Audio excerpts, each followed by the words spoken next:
श्री गुरु महाराज की जय। बोलो सच्चे दरबार की जय। श्री निवासी भगवान की जय। बोलिए श्री स्वामी जी महाराज की जय। उड़ाई उठ जहान विच देख बंदे किते 14वीं रात दा जन्म में इना अखियां नाल जग में खलोने पूरे परे दी रोशनी मंगल होई। मैनू कूड़दा जिसे संसार सारा मेरा उस दे नाल सरवण होवे। कल की शीस सिंहासन बैठ जावे सजूदा चितरा रंग होवे। कल की शीस सिंहासन बैठ जावे सजूदा चितरा रंग होवे। और श्री महाराज की जय। साचे दरबार की जय। आओ श्री गुरु महाराज जी के पावन चरणों में आज उस पवित्र स्थान में बैठे हैं जहां मेरे गुरुदेव भगवान इस आश्रम को बनाते समय इतने प्रसन्न थे। ना जाने क्या कारण होगा, धरती की पुकार होगी या आप सब लोगों की पुकार होगी, जो हम और आप सब मिलकर उनकी छत्र छाया में इस पावन धरा पर बैठे। रही बात अभी आदरणीय निरंतर भाई जी आपको अपने जीवन का जो संस्मरण बता रहे थे, केवल दर्शन की तलब वो क्या होती है। दर्शन की भी एक अपनी की महिमा है। देखिए कहते हैं 3 प्रकार के हम दर्शन करते हैं। गुरुदेव भगवान के स्वरूप का जो हम परोक्ष दर्शन कर रहे हैं, ये तो रोज हमें बड़ा सुलभ है। कभी सपने में गुरुदेव का दर्शन हो जाए, ये एक और भी आनंददायी अवस्था है। जब उन ख्यालों में, उन विचारों में जब हम विश्राम में चले जाते हैं तो उनका दर्शन हो जाए तो कई दिनों तक वो एक आनंद की अवस्था बनी रहती। तीसरा है जो हमारे जीवन का लक्ष्य है, ध्यान के अंदर गुरुदेव की कभी झलक मिल जाए, उसको कहते हैं अपरोक्ष दर्शन। अब बात सामने आती है, अर्जुन बहुत लंबे समय तक कृष्ण भगवान के संग में रहे। कई पूरी गीता जब भगवान के श्रीमुख से उच्चारण हो रही थी, अर्जुन माध्यम बन रहा था, सब को नहीं सुन रही थी, केवल अर्जुन के कानों तक वो अमृत जा रहा है।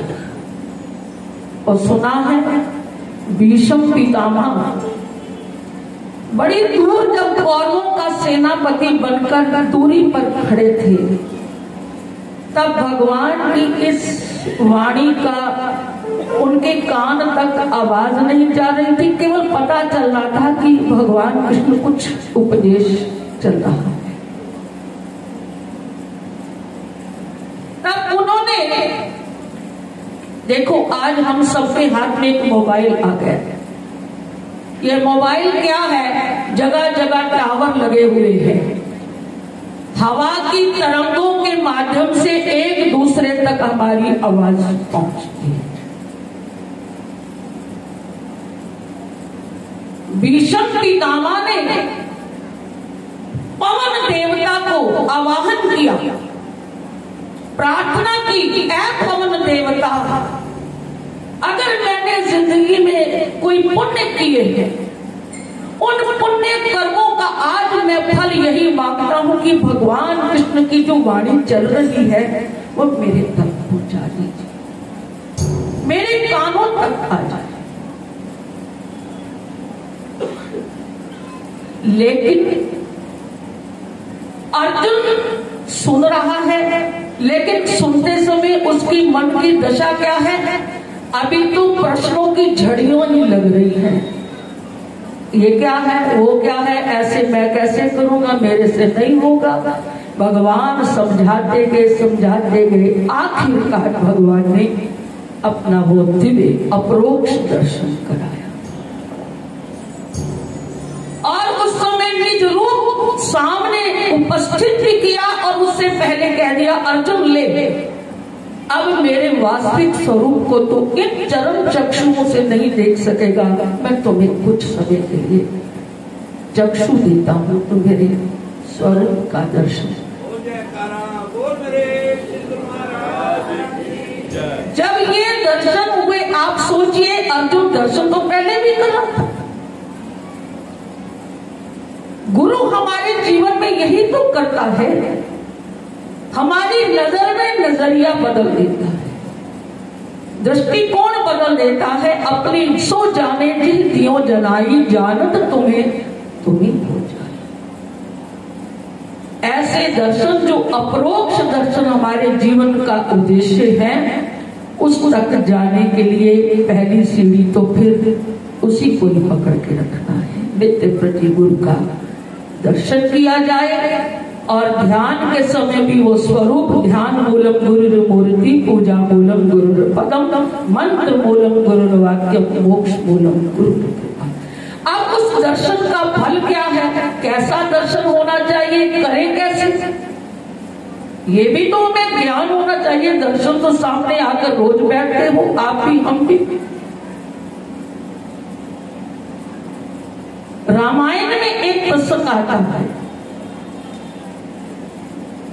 विभीषण जी जब राम के चरणों में गए, लंबी बात ना करके एक छोटी सी बात करूं, तब भगवान ने कहा, विभीषण मांग। उसने कहा, प्रभु आपकी शरण में आ गया, अब मुझे क्या चाहिए।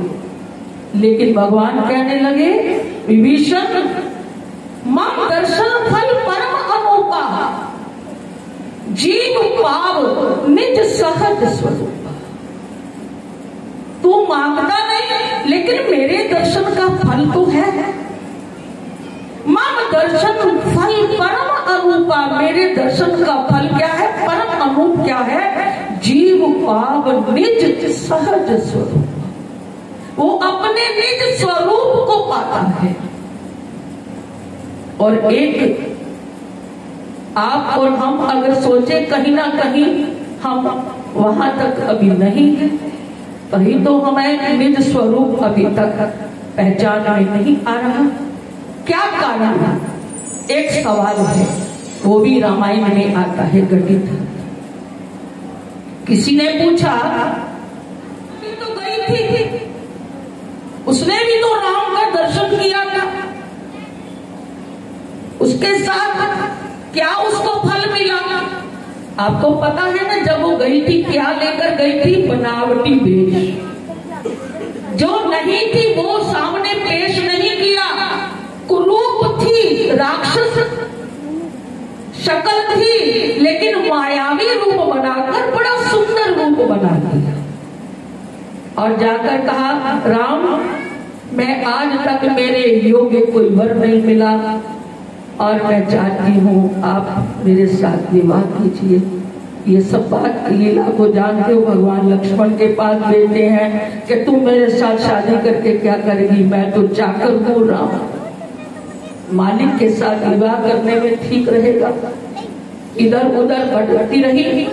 ये क्या है, इस घटनाक्रम के अंदर हमें ये समझ आता है, जो हम हैं, जैसे हम अंदर से हैं, जब तक अपने आप को उसके चरणों में हम पेश नहीं करते, कहते सचिव वैद्य गुरु, सचिव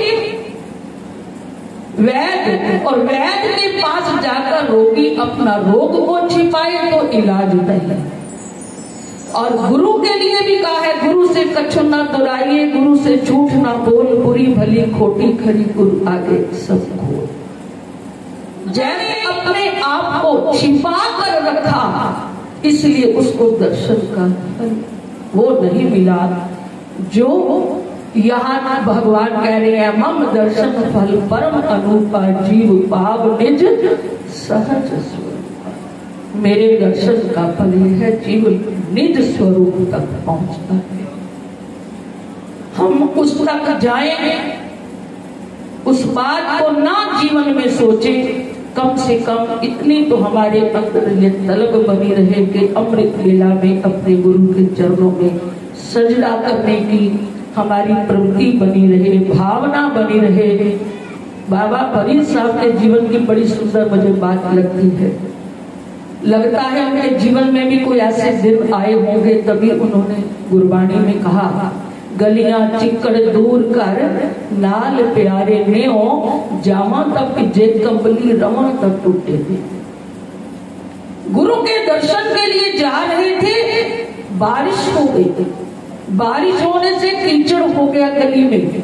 तब उनकी वाणी से क्या निकला, गलियां चिक्कड़ दूर कर नाल प्यारे ने हो।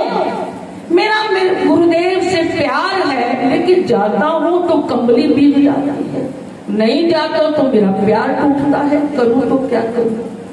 गलियां चिक्कड़ दूर कर नाल प्यारे ने हो, जावा तक जे कंबली रवा तक टूटे ने हो। आत्मा ने प्रेम ने इतना जोर जोश मारा, फिर कह दिया, भिजियो सिजियो कंबली अल्लाह वर्षे में हो, भिजियो सिजियो कंबली अल्लाह वर्षे में हो, जाए बिना ना सजना मेरा टूटे ना। मेरी कंबली भीगती है, भीग जाए अल्लाह तू जितना बरस ले, लेकिन मेरे प्रेम में कहीं अधूरापन न रह जाए। मैं अपने गुरु के दर्शन के लिए जरूर जाऊं। अभी तो हमारे जीवन में ये भी अवस्था नहीं आई, हमारे अंदर ये प्रेम ऐसा नहीं है। बस गुरु ने जैसे हम थे अपनाया है, ये उसकी कृपा है।